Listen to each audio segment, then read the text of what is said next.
Hello student, school management and leadership की आज की क्लास में सेकंड यूनिट के अंतर्गत मैं शैक्षिक प्रबंधन के विषय में आज अपना लेक्चर प्रस्तुत करूंगी।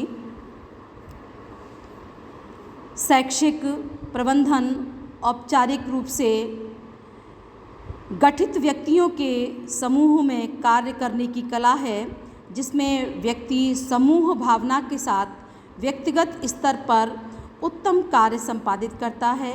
यह कार्य प्रणाली में व्यवधानों को हटाकर उद्देश्य प्राप्ति के लिए अधिकतम दक्षता वृद्धि करने की एक कला है। ओलिवर शेल्डन के अनुसार प्रबंधन उद्योग विद्यालयी जीवनदायिनी शक्ति है, जो संगठन को एक मौका देता है, उसको संचालित करता है एवं उसको नियंत्रित करता है। शैक्षिक प्रबंधन को परिभाषित करते हुए विभिन्न विद्वानों ने अपने मत व्यक्त किए हैं। जॉर्ज टेरी के अनुसार पूर्व निर्धारित उद्देश्यों की प्राप्ति के लिए मानवीय और अन्य संसाधनों के उपयोग करने की शैक्षिक प्रबंधन एक सुनिश्चित प्रक्रिया है। कुंट्स ने भी मैनेजमेंट को परिभाषित करते हुए कहा है कि औपचारिक समूह में संगठित लोगों से कार्य कराने की कला का नाम प्रबंधन है और व्यक्तियों से काम लेना ही प्रबंधन है। शैक्षिक प्रबंधन की विशेषताएं। Educational management is a science as well as art. ये विज्ञान और कला दोनों का ही एक सम्मिश्रित रूप है, क्योंकि विद्यालय के अंतर्गत हमें कुछ कार्यों में वैज्ञानिकता का उपयोग करना पड़ता है और कलात्मकता का भी उपयोग हम इसमें करते हैं। तो शैक्षिक प्रबंधन ना तो हम इसको विज्ञान कह सकते हैं और ना ही कला कह सकते हैं, बल्कि इन दोनों का ही एक सम्मिश्रित रूप विद्यालय प्रबंधन होता है। Management is A purposeful process.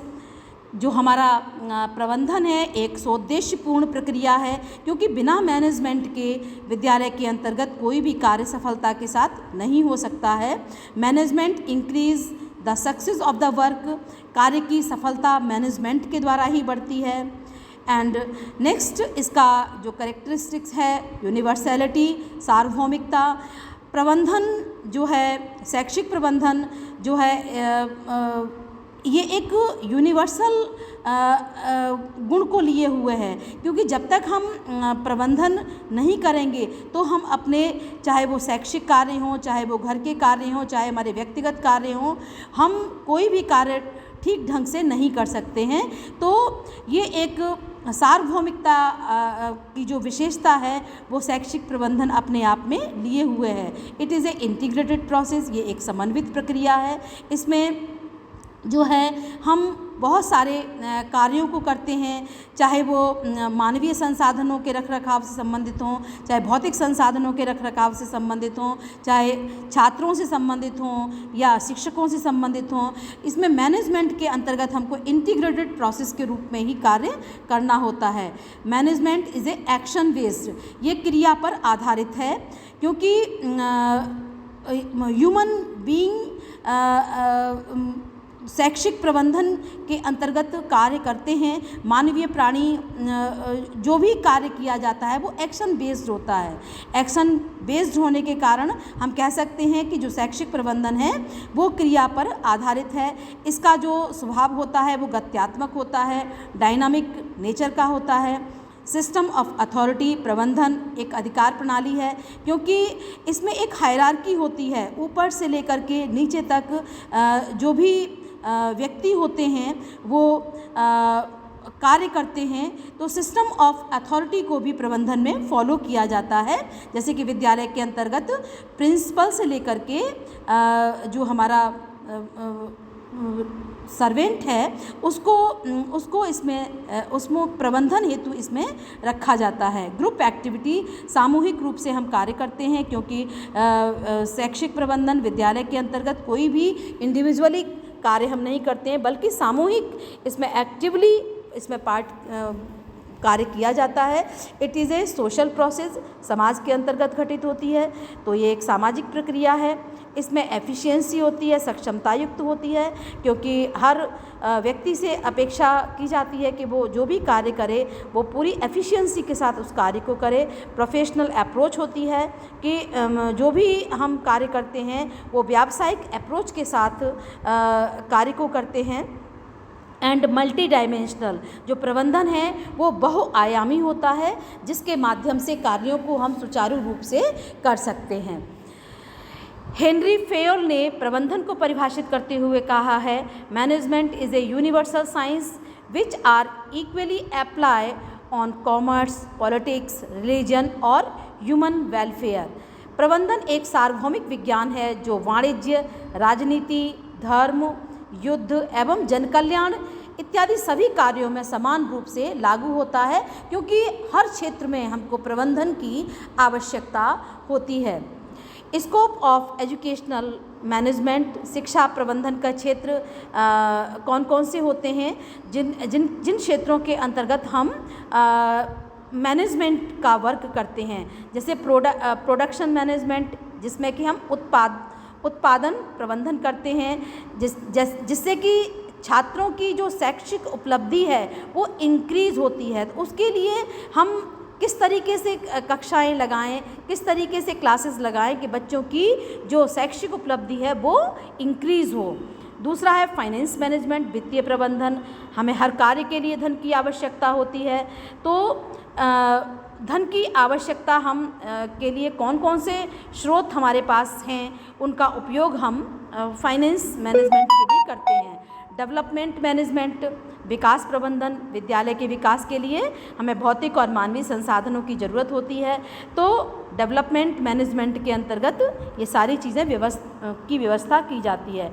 Distribution management, वितरण प्रबंधन, विद्यालय में जो भी संसाधन हैं, भौतिक संसाधन हैं, उनका वितरण जो है सबको समान रूप से किया जाता है। भौतिक संसाधनों का वितरण जो है समान रूप से, और मतलब मैक्सिमम यूज़ उन भौतिक संसाधनों का हो, तो डिस्ट्रीब्यूशन मैनेजमेंट के माध्यम से हम उन संसाधनों का मैक्सिमम यूज़ कर सकते हैं। सेल मैनेजमेंट, क्रय प्रबंधन, विद्यालय में जो भी सामान ज़रूरत होती है उसको हर वर्ष क्रय किया जाता है, खरीदा जाता है। नेक्स्ट है ट्रांसपोर्ट मैनेजमेंट, परिवहन प्रबंधन। इसमें बच्चों को लाने के लिए, टीचर्स को ले जाने के लिए, शिक्षकों को टूर पर ले जाने के लिए ट्रांसपोर्ट मैनेजमेंट की आवश्यकता होती है। नेक्स्ट है एस्टैब्लिश मैनेजमेंट, संस्थापन प्रबंधन, संस्था के भवन, उपकरण इत्यादि का जो प्रबंधन करना है वो एस्टैब्लिश मैनेजमेंट के माध्यम से होता है। सर्विस क्लास मैनेजमेंट, सेवा वर्गीय प्रबंधन, अध्यापकों, कर्मचारियों की व्यवस्था करना, उनकी क्या रोल है, ये सारा जो है सर्विस क्लास मैनेजमेंट के द्वारा किया जाता है। एंड ऑफिस मैनेजमेंट, कार्यालय प्रबंधन, विद्यालय संबंधी जितने भी आलेखों, रिकॉर्ड्स की जो व्यवस्था होती है वो सारा जो है ऑफिस मैनेजमेंट के द्वारा किया जाता है। शैक्षिक प्रबंधन के हमारे क्या एम्स हैं?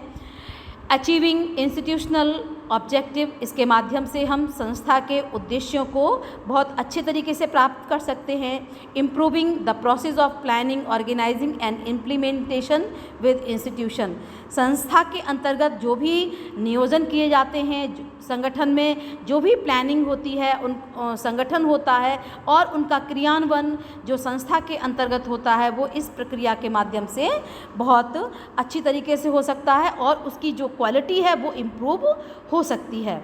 इम्प्रूविंग इंटरपर्सनल कम्युनिकेशन, लोगों में जो मानवीय संसाधनों में आपस में जो मतलब कम्युनिकेशन का लेवल है वो इम्प्रूव होता है। जो तरीका है वो मतलब अच्छे तरीके से हम कम्युनिकेट करते हैं, इम्प्रूव्ड वे में हम कम्युनिकेशन कर सकते हैं और हमारे आपस के संबंधों में भी सुधार होता है, क्योंकि कम्युनिकेशन के माध्यम से बहुत सारी प्रॉब्लम को सॉल्व किया जा सकता है। Building A relationship with community, और संस्था के लोग समाज के लोगों के साथ भी एक रिलेशन मेंटेन कर सकते हैं, संबंध बना सकते हैं। जैसे कि हमको कोई रैली निकालनी है, कोई हमको सेमिनार ऑर्गेनाइज करना है, तो हम उसमें कम्युनिटी के लोगों का भी हेल्प ले सकते हैं। डिवीज़न ऑफ वर्क बहुत अच्छे तरीके से होता है। जो कर्मचारी का कार्य है वो कर्मचारी करेगा, जो शिक्षक का कार्य है वो शिक्षक करेगा, छात्र का कार्य है वो छात्र करेगा। तो इसके माध्यम से हम सारे कार्य बहुत अच्छी तरीके से व्यवस्थित कर सकते हैं। Managing interpersonal conflict and stress, जो भी तनाव अंतर्द्वंद हमारे बीच में आते हैं उनको इसके माध्यम से जो है प्रबंधन के माध्यम से दूर किया जा सकता है। टू एनहांस जॉब सेटिस्फैक्शन, और इसमें जो हमारी व्यवसाय संतुष्टि है उसको बढ़ाया जा सकता है। लोगों को अपने व्यवसाय के प्रति मतलब उनको आकर्षित किया जा सकता है, क्योंकि हम जो व्यवसाय में जो भी सुविधा उनको दी जानी चाहिए अगर वो दी जाती हैं तो वो अपने जॉब से पूरी तरीके से सेटिस्फाइड होते हैं। To use time need effectively, और जब वो अपने उनको सेटिस्फाइड होते हैं, उनमें जो है इंटरपर्सनल रिलेशन अच्छे होते हैं, तो वो जो भी संस्था के अंतर्गत जो भी कार्य करने का जो टाइम है उसको वो इफ़ेक्टिवली उसको यूज़ करते हैं। Need and importance of the educational management, प्रबंधन के अंतर्गत इसकी आवश्यकता और महत्व। ऑप्टिमम यूटिलाइजेशन ऑफ रिसोर्सेज, हम जो भी हमारे संसाधन हैं उनका हम समग्रता के साथ उपयोग करते हैं। It helps qualitative change in the educational system, इससे संस्था के अंतर्गत गुणात्मक वृद्धि होती है, गुणात्मक उत्पादन हमारा होता है। जो हमारा जो उत्पाद है वो हमारा उसकी क्वालिटी इम्प्रूव्ड होती है। Education management facilitate expansion and diversification of educational institution, इसके माध्यम से जो है विविधीकरण और विस्तार जो है संस्था के द्वारा किया जाता है। इसमें नए उत्पाद, नई सेवाओं और आय के स्रोतों में विविधता इत्यादि इसमें आती है। तो इसको जो है इसके माध्यम से बहुत सारी चीज़ें में विविधता आती है और उनका विस्तार किया जा सकता है। It minimise wastage of the resources, इससे जो है जो रिसोर्सेज का जो वेस्टेज है वो रुकता है। Specify the authority and responsibility relationship of member of an educational institution, इसमें जो अथॉरिटी की क्या रिस्पॉन्सिबिलिटी हैं और जितने भी टीम मेंबर हैं उनकी क्या रिस्पॉन्सिबिलिटी हैं वो सारी स्पेसिफाइड होती हैं। सबको अपनी अपनी रिस्पॉन्सिबिलिटीज़ पता होती हैं जब कि हमको किस क्षेत्र में कौन सा कार्य करना है। तो ये वेस्टेज को कम करता है। And it help the attain the institutional goal, और इससे जो हमारा लक्ष्य है वो आसानी से प्राप्त हो जाता है। It ensure good working condition in the educational institution, इस एजुकेशनल इंस्टीट्यूशन में जो वर्किंग कंडीशन है वो ये इंश्योर करता है कि अच्छी होनी चाहिए। It help in the evaluation of the student as well as the member of the staff, अगर बच्चों के उपलब्धि में इंक्रीज़ होता है, उनका इवैल्यूएशन या उनके अंक अच्छे आते हैं, उनका अचीवमेंट बढ़ता है, तो उस शिक्षक का अपने आप ही स्वतः ही मूल्यांकन हो जाता है और उसके कार्यों का जो अचीवमेंट है उसको हम उसके माध्यम से ज्ञात कर लेते हैं। It helps the financing and budgeting of the educational institution, और जो प्रबंधन के माध्यम से जो मतलब किस तरीके से आय व्यय और बजट हमारा शैक्षिक संस्थान के लिए कितना होना चाहिए, ये सारा ब्यौरा जो है हम प्रबंधन के माध्यम से हम ज्ञात कर सकते हैं कि हमारे पास धन कहाँ से आएगा, कहाँ खर्च होगा। आय और व्यय का जो भी ब्यौरा है वो हम प्रबंधन के माध्यम से ज्ञात कर सकते हैं।